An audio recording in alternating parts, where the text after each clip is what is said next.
Date with a Debut is a Words and Nerds and Breathe Art podcasts co-production recorded on a Wagbical country. And I pay my respects to all elders, past and present, and extend that to any First Nations people tuning in. Always was, always will be, Aboriginal land. On with the show. I was unprepared by the kind of can of worms that I was opening, especially on a topic that I had written and reported on. I knew what I wanted to talk about, and when I was putting together the proposal for this book, the chapters came to me really easily. That kind of really flowed out.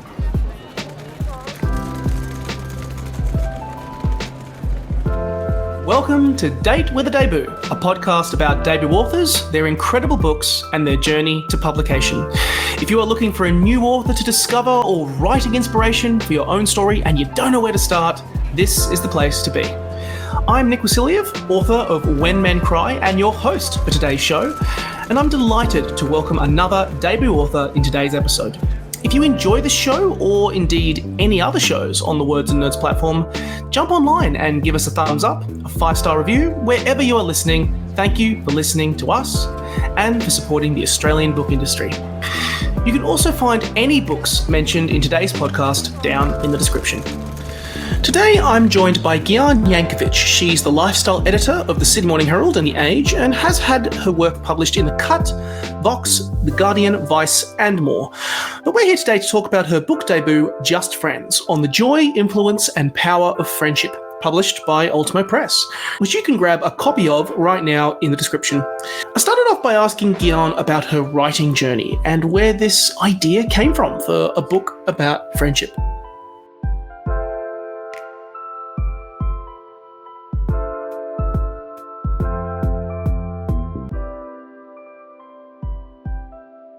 Hello, thanks for having me. Usually I like to start the show by discussing someone's writing journey, but your journey is very well documented.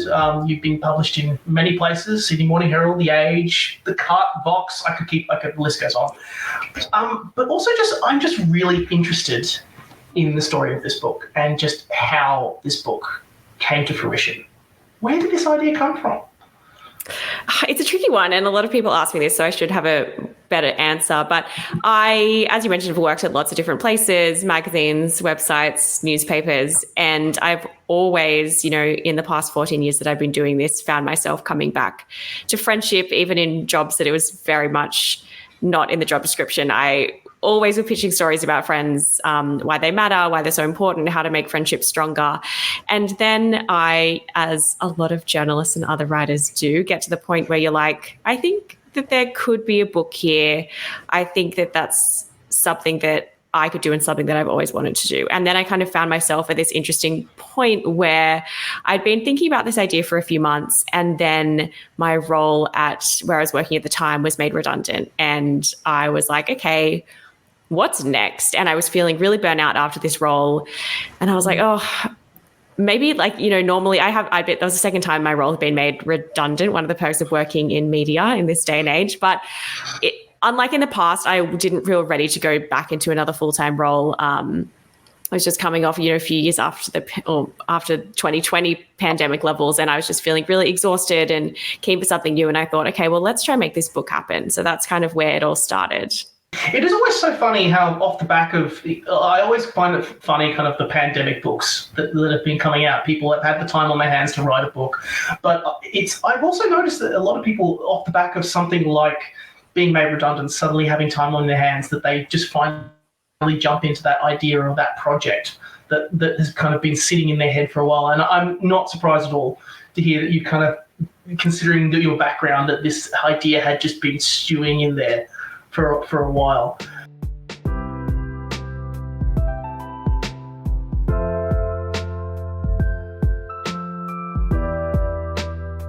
I now want to hit you with the pitch question. For all of our listeners who are not familiar, what is Just Friends about? Just Friends is a book that celebrates the importance of friendship, but also in a lot of ways puts it under the microscope and questions why our friendships are so undervalued compared to the relationships that we have with romantic partners and also with our biological family. I usually like to take my time with books. I'm a notoriously slow reader. And I'm not going to lie, we were talking about it just beforehand, but I found this book insanely digestible. You write with openness and candidness about the idea of friendship, and you break it down across the book, covering family, friends, relationships, grief. There is a lot I want to pick your brain about, and I know that we are limited in the fact that we only have a short amount of time to talk about it.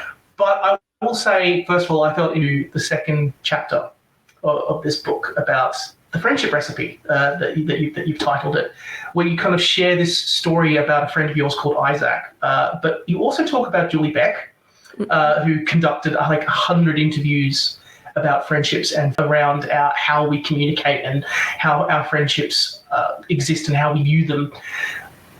I want to poke about the actual themes that come through the book, but I first of all just kind of want to ask, what was it like assembling research about friendship, and what was a piece of information crafting this book that surprised you? There was so much that surprised me, and I think that I knew that coming into the book that I had some kind of advantage compared to people who don't already work as journalists, in that, I'm used to reading studies, reading books, interviewing people, and then kind of putting it all together into some kind of hopefully cohesive story. But I was unprepared by the kind of can of worms that I was opening, especially on a topic that I had written and reported on quite a lot in the past. It was kind of interesting because I knew what I wanted to talk about, and when I was putting together the proposal for this book, the chapters came to me really easily. I wasn't thinking like, oh, what do I want to cover? What will I write about? Like brainstorming a lot. That kind of really flowed out.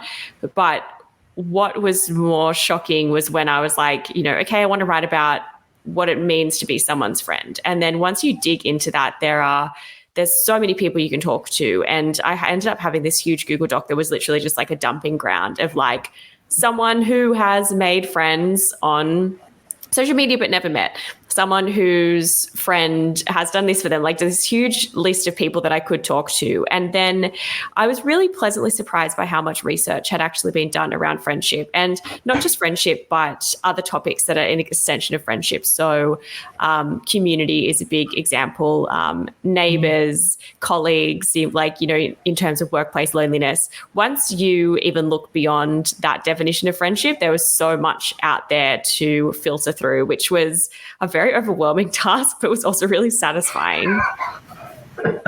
I'm amazed that you, considering it's first of all just nice to hear. I'm not going to lie that this is a topic that is being discussed and researched obsessively about in this day and age, because it feels like it should be, and it's nice that efforts are being put into there, because again, you touch on in the book that the way we conduct ourselves around friendships now is entirely different to the way it was even 30 years ago.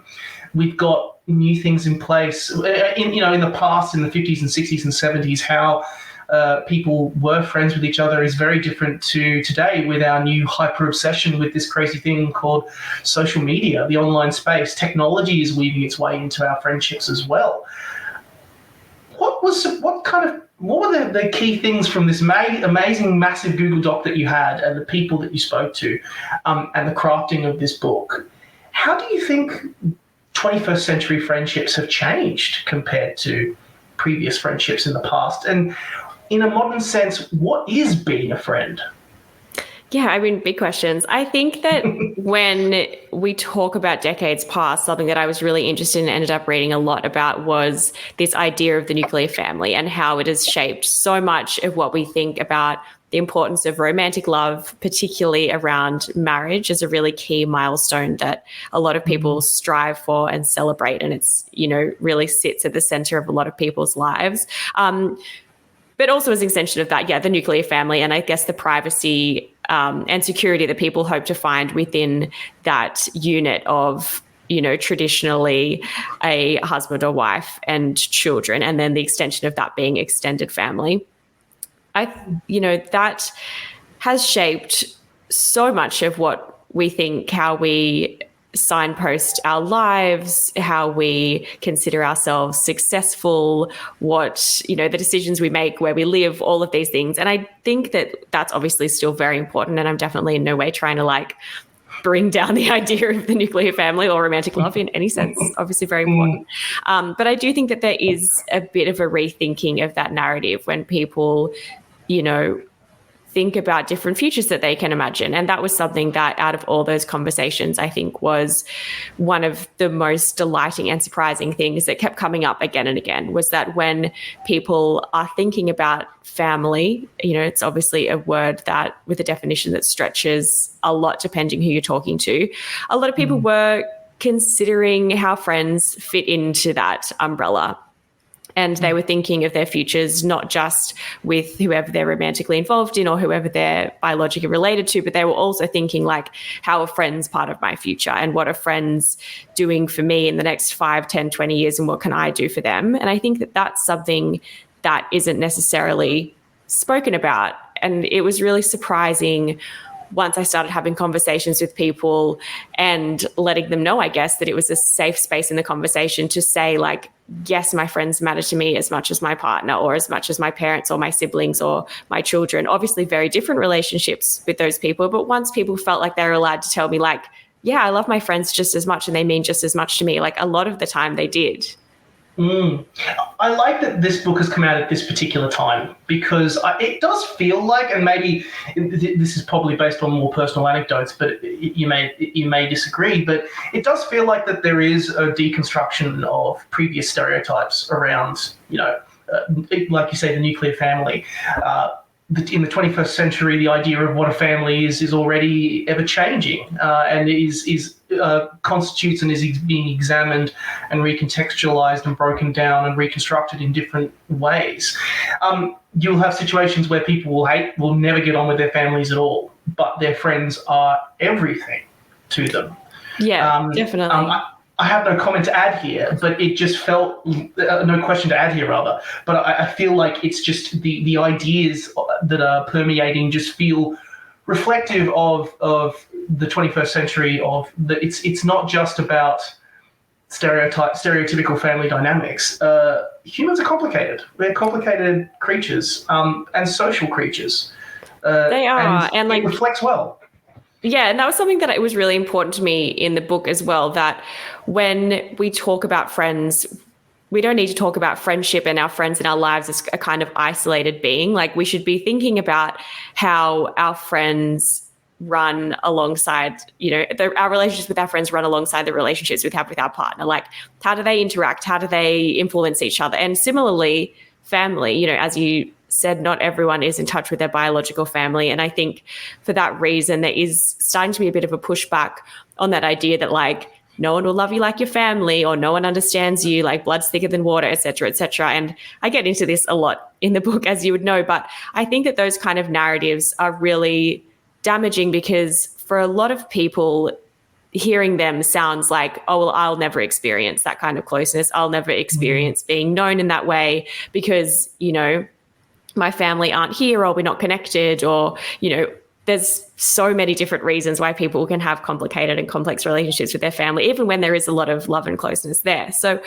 I think that it's what I'm trying to do in the book is get people in the habit of not talking about friends separately, but thinking about friends when we're talking about family and thinking about friends when we're talking about children and romantic love and our long-term partners and seeing how all of those relationships actually work together in this kind of network of our lives. What was it like kicking this book around with your friends? I'm curious that you would have done, you would have been sitting in many friendship circles, family circles, and like sometimes maybe when you're crafting a book and putting it together, I often find myself going, well, I'm imagining a scenario here in this setting with all of my friends, and I'm like, here is what I'm writing about playing out in either real time or whatever way. What was it like kind of incorporating those stories in there? And also, was it confronting? Were some of the things that you came across with your friends and the way you were going, oh my God, I'm looking at this friendship or a particular friendship or a family relationship in a different way because now I have access to all of this information and knowledge and context that I didn't have previously? Yeah, a little bit. I think something that was really interesting and something that I've probably been thinking of more now that the book is done is, I think that we all spend time thinking about what our friends mean to us, whether that's good or bad, disappointing or really exciting, but we maybe don't spend as much time thinking about what kind of friend we are to people. And I think that that can be scary because a lot of the time it is acknowledging that you've probably let someone down at some point, or you could have been better. And people don't really like to do that, myself included very much. Everyone would like to think they're a perfect friend. But that's something that I think came up in a lot of the conversations with my own friends when they were talking about other friends of theirs. And I'm like, well, I'm one of your friends. You could probably say, you know, if you were having this conversation with someone else, what would you be saying about our friendship? But I mean, aside from all of that, it's really fun to write a book about friends because it's a really fun thing to talk about with people because everyone has stories. And it was really interesting, I think, because, you know, I have a lot of friends that are all in different groups, and it was interesting talking to my friends, having conversations with them that I haven't had with them before about people that maybe I don't know or people they were close to before we became friends, or, you know, realizing that there were knots in these relationships with other people like that we might be mutual friends in that I wasn't aware of, all that kind of stuff. It's been really interesting and a big reminder that like we don't really let people talk about their close friendships enough. You know, I write this in the book, but we love asking romantic partnerships, like how they met, you know, how did you meet your boyfriend? How did you meet your wife? And those stories are really celebrated and retold. And, you know, we like cheers to them at weddings and all of that stuff. But when it comes to friends, a lot of the time we don't ever have those conversations, and people don't get to talk about how they met their friend or what their friend means to them or their favorite memory or why they love them so much.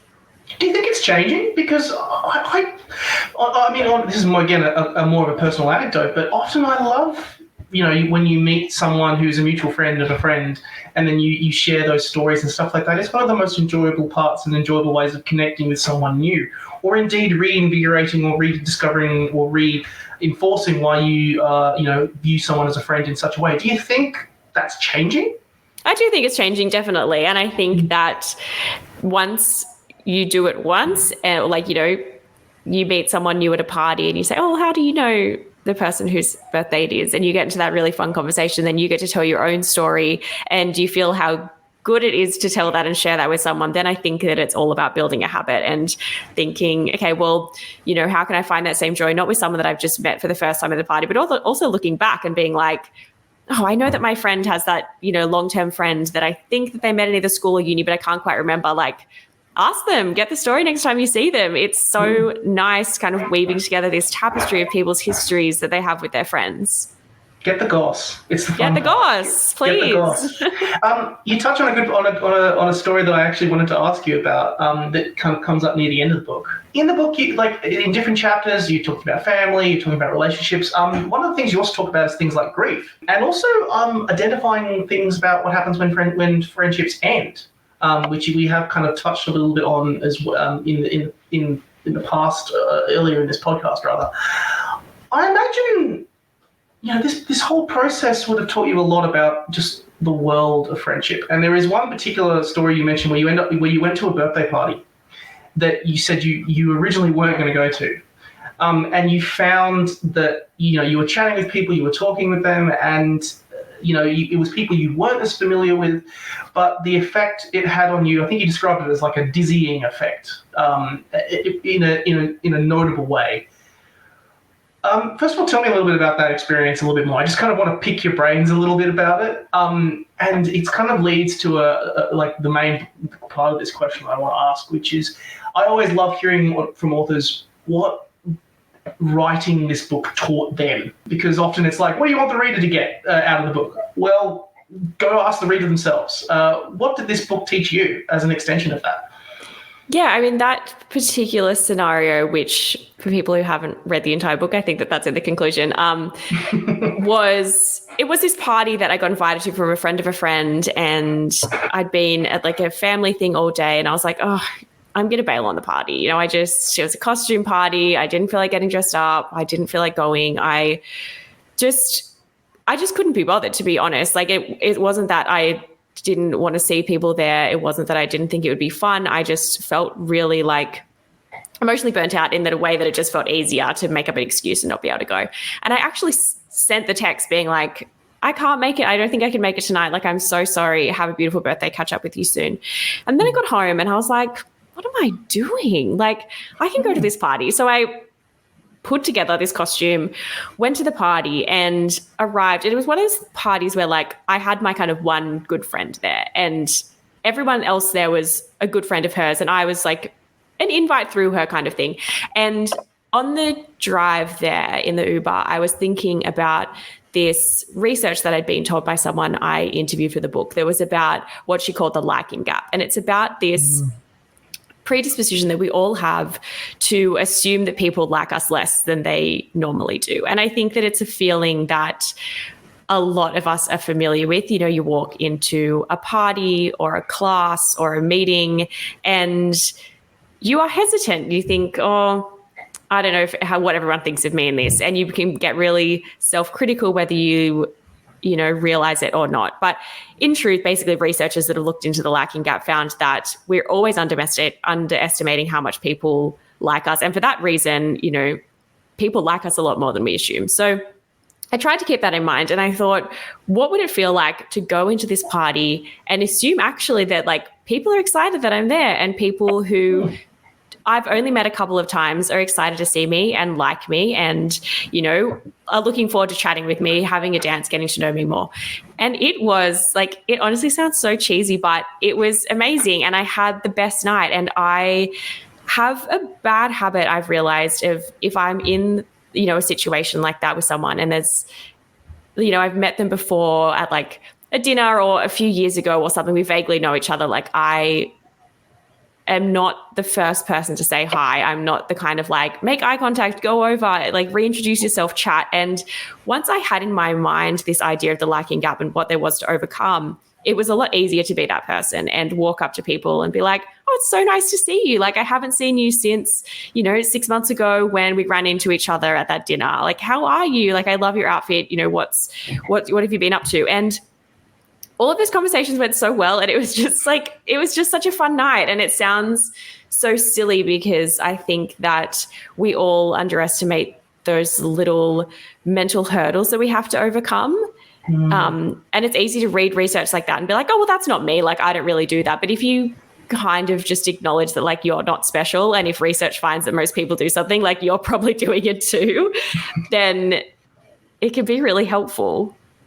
Isn't it the most liberating thing to know that, you know, if you're being self-critical and you often think, oh, it's a me problem, then the research then says, no, everyone's dealing with this crap. Everyone's dealing with it. And it's actually like, well, if everyone's dealing with it, then everyone can understand and therefore it can address it in a better way. I think it's so liberating to know that everyone can feel like this. And also just I love the idea of, you know, feeling like you were separate from everyone else and that everyone else was doing better than you when it came to their friendships. And it turns out research said completely otherwise. Is that what the book taught you? Is it what is the message that you got from just writing this for yourself that you will take forward into future friendships? I think that, like, one of the messages of the book is that, like, there are little ways that we can all change. You know, there are things that you can do even if you are someone who does really recognize how important friends are and you have friends that you really cherish. There are always ways to make that stronger.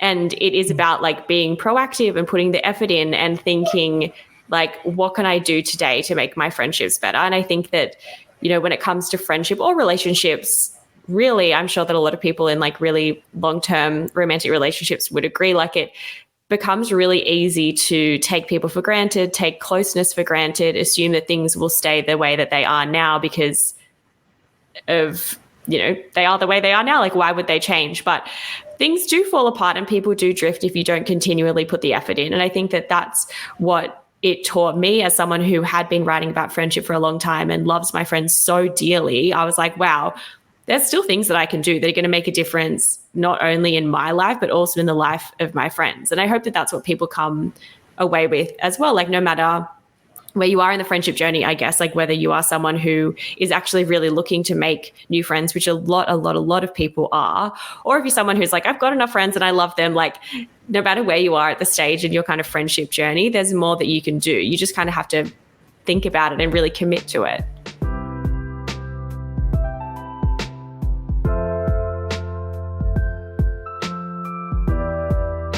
I can honestly keep poking you about this, but I also want to ask you a little bit about your journey to publication, if I can. As much as, you're very experienced within this space and within this setting, and it's great that Ultimo Press was really interested in this book and the story and helped you put it together. Were there any funny stories that came out of the actual process of publication that surprised you and made you go, oh, that's cool, I like this? Do you mean like when I was working with Ultimo on the book or beforehand? Either or before. I mean, like, I know that books don't happen in isolation, and I know that sometimes it can feel like that when you're sitting down and writing it, and then when Ultimo or any publisher for that matter, like it goes from like 1 to 100 in terms of how the book is progressing. Either or. Yeah, I think that what has been the most surprising thing about the journey are the different like changes of pace, because at the start of the journey, when I was working on the proposal with my agent and then the book went to auction, it was like go, like, this really crazy day where it was all happening and I was like, oh, book. And then you kind of, lock in. I signed with Ultimo, which I was so excited about. I just like can't say enough amazing things about them. And then it's like, okay, off you go. Like, enjoy your year of working on the book. Like, let me know if you need anything, but, kind of best of luck out there. So that's kind of a really solo time where you're like, okay, I guess now I have to write the whole book that I've promised them. I was lucky in that I had a really solid proposal that at the time I was like, I can't believe that I'm putting more effort into this proposal than I put into anything in my whole life. But for anyone hoping to write a nonfiction book, the proposal will help you so much. Like, please, like, it's not wasted time. It might feel like it, but it is definitely not. Every single detail and thought that you put into the proposal, whether it actually makes it into the book or not, like, will help you. So, put the effort in, trust me. And then it's been really interesting the past month or so because it feels like it's like all systems go again. Like even the editing process, it's like you get the edits, but then you have a few weeks, and then you send it back, and they have a few weeks, and then you get it back and you read it. And that's kind of like, it is moving, but it's also very tedious because you're like, okay, if I have to read my own book again, like I please someone else take the reins. But yeah, the last few months, like everything's picking up again. And it's been really exciting speaking to people like you who have read the book and are now coming into the journey at this really exciting time where I can actually be like, yes, it's nearly here, like people, I'm talking about it to you, Ben, you can nearly get it. Whereas it's hard when it's announced and you're like, oh, 2024, like, don't forget to buy my book then. It just feels like it's years away. Yeah. And then suddenly here it is. It is such a funny thing. It goes out and has a life of its own, and that it goes from 0 to 100 like that. I'm very glad it's here. It's great. I think it's a great book. What's next? Is there another book in the works? Will you write again? Will we see more from you? I hope so. I mean, I work full-time at the moment at the Sydney Morning Herald and The Age. I'm the lifestyle editor there. So I don't do as much writing as I would like to. I do a lot of editing and commissioning freelancers, which is very fun. I love my job there so much. I would love to write another book. I don't know what it would be on or when I would do it now that I'm working full time, because I think the benefit of when I was working on Just Friends was that I was freelancing and then pretty much working on the book full time. I really take my hat off to anyone who has ever written a book while having a full-time job, which I think is a lot of authors, particularly in Australia. I would love to do it. I think that I felt so passionate about this idea from the get-go. As I said, like when I was thinking of chapter ideas and everything I wanted to include, it really came out of me. And I think that that's what made the process not easy, but enjoyable, because I didn't feel like I was kind of scrambling for ideas and content to like reach a certain word count. So it would really have to be something that I feel like that again. So if you see a second book from me, please know that I was very enthusiastic about the idea and felt like I had a lot to say on it. I love it. And well, hey, if you do somehow manage to get that second book out, no matter what it is about, tip of the hat, because being a lifestyle editor, that's a lot of work. You're writing every day, and sometimes you'd be like, I would rather do anything but then look at a screen of words at the end of my day sometimes. So hey, I'll be waiting with bated breath for the next one.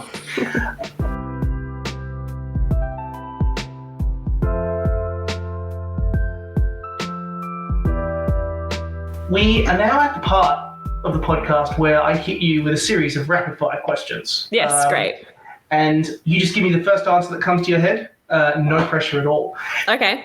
There are some that I did allow you to prep for ahead of time. And the first question is, what is your favourite book that you have read in the last 12 months? How much of a reader are you? It's an interesting time to ask that because I did not read I'm more of a fiction reader. I actually hardly read nonfiction, which is probably bad considering I've just written a nonfiction book. I love reading memoir, but I've read a lot of nonfiction while I was working on my book. Don't worry about that. But I love reading fiction, and I go through waves. During summer, I tend to read so much, and then I don't know what happens in winter. Maybe I watch a lot more TV or something, but I'm not one of those people that's like, I'm on my Goodreads, I'm going to read 70 books a year. I feel like, I probably read between 15 and 20 books a year, though I'm off to a good start this year. Favorite book in the last 12 months is a big question. Over the break, I read Dolly Alderton's new book, Good Material, and I just thought that it was so fun. And I have basically forced a few of my friends to read it so I can discuss it with them. And I think I just love fiction like that, when it's a book that you can then get together with your friends and be like, what was your favorite part? What did you think of this character? What about this scene? It reminded me of this time in my life that this happened. I just love that kind of conversation starter book. And I think that is definitely one for me. I love it. I must admit, I've fallen off the chain when it comes to Dolly Alderton. So just to hear that there's more books for her to dive into is fantastic. Do you have a favourite debut novel? What's the best debut you've ever read? Ever read is hard. I've got one that I recently read. I'm being such a millennial girl with all my answers, don't mind me, but I also finished a few months ago Green Dot by Madeline Gray, and it was one of those books that you're like, I can't believe that this is a debut book and that someone just got to write down and write this as their first book. It was incredible. I absolutely tore through it. It made me literally laugh out loud.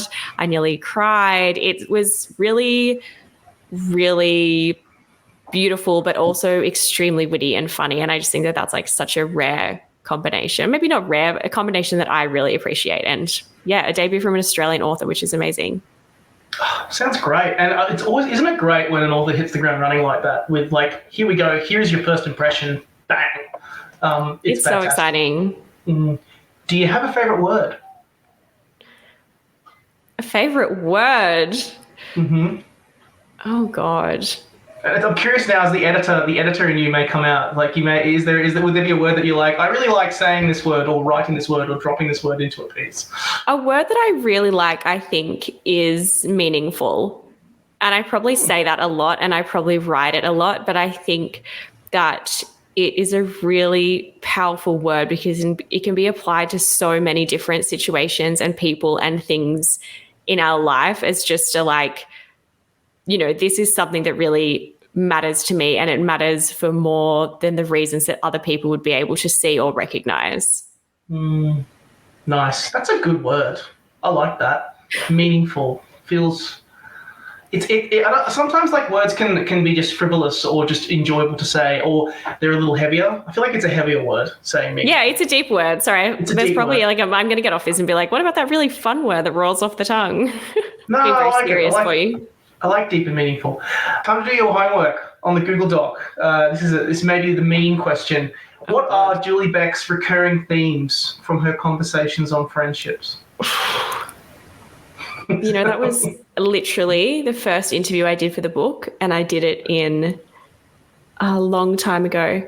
What are they? Yeah, I'm sorry. I feel bad because I just really enjoyed the second chapter when I was diving into it, and I revisited it a couple of times. No, that's fine, but you have to read them out after because otherwise the listeners won't know. Yes, definitely. There's one about time spent, so accumulation, I think is maybe one. So, and that's talking about the kind of, the amount of time that you spend with a friend.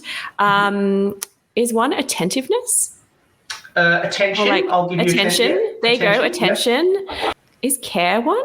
You're very close. I feel like the one you have here is grace. I think I'll give you that. Grace. Okay. Yeah, grace. Yeah, I can give you that. Okay. God, what are the other ones? You're halfway there. Halfway there. Okay. So you spend time with your friends, you care for them, grace. I feel so stumped. I know, I'm sorry, this was a mean question. No, that's fine. I was saying to someone else, like after a different interview, I was like, I feel like I need to go back and like reread my book, which I am just about to get started on another round of edits for the book before it comes out in the US. So I will be doing. So if you'd asked me this after the weekend, I would definitely be refreshed. Sorry. I think I give up though. Are you able to remind me of the other ones? Sure. Intention. So there was attention, so giving them attention, and then intention. Ritual, which I thought was the one was like very difficult, and then imagination. Imagination. I don't think I would have got that one. When you said ritual, I was like, yes. How did I forget that? It's okay. It's great. It's a Julie Beck's work on The Atlantic. If you haven't read it, it's incredible. She's great. Mm-hmm. Yep, absolutely. Do you have a favorite guilty pleasure read? Guilty pleasure read. I don't know if I have a guilty pleasure read. I think that I have more of a read in that I just feel like I'm such a cliche and that I'm like, I'll read anything that Sally Rooney writes for like the rest of her life and my life. But that's not a guilty pleasure. I don't really feel guilty, I think, about books. I think that my actual guilty pleasure, it's not a guilty pleasure, just the thing that I feel guilty about with books is that I haven't read many of the classics. And I think that I haven't got to a lot of them because I didn't read them at school or uni. And now I have a kind of obsession with reading what everyone else is reading at the time that it comes out. Like I want to read something in the first few months it's out while everyone's talking about it so I can like be part of the conversation. But for that reason, I'm not being like, okay, this is the weekend I'm going to start a Jane Austen. So that's probably my guilty, not pleasure. That's my guilty admission for you. A vibe. I can deal with a guilty admission. But also, you know what? I think guilty pleasure is such a silly turn of phrase anyway, because like there's not really a guilty pleasure read. All reading is good. I agree. Most of the time. You go to the pub with your mates. Yes. Yeah. What's the go-to, what's your staple go-to food? Chicken schnitzel with an extra serve of mushroom sauce. Always. Perfect. Love it. With some coleslaw and some chippies as well. Always goes nicely. Last question. You walk into a lift and your ultimate celebrity friend is in there. So the person you want to be friends with. Who is it? Ooh. That's a really good one. Celebrity friend. Celebrity friend. I mean, I like am such a broad city fan, so I think maybe like I would love to walk into a lift and like Alana Glazer and be in there. But in terms of like celebrity friend, I don't know. Maybe I can just be again like a total cliche of a woman and say like a Dolly Alderton, just because I'm like, tell me things, give me advice. Let's like, I don't know, I'll like fawn over you in this 3-story lift ride. I love it. You could ask her the question, what floor are you going to? I'll go with you. Yeah, exactly. And then I'll get off. Where are you going? I'm sure that a lot of people do things like that to her. And now I am just another one of the legions of fans. Oh, love it. I can honestly chat to you all day. Unfortunately, we have run out of time. So I will simply say to all of our listeners, go and get a copy of Just Friends. It's really good. You should check it out. And thank you so much. This has been so much fun chatting with you today. Thank you. It's been so nice. I'm sorry to Julie Beck. I hope she doesn't listen to this podcast. I'm sure she won't. She'll forgive you. She'll forgive you.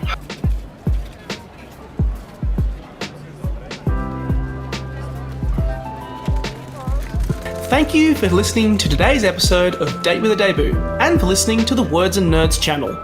You can buy all books mentioned in today's episode down in the description box, and if you enjoyed the show or indeed any episode of Words and Nerds, drop us a review, leave us 5 stars or a thumbs up. It is hugely appreciated. Catch you soon.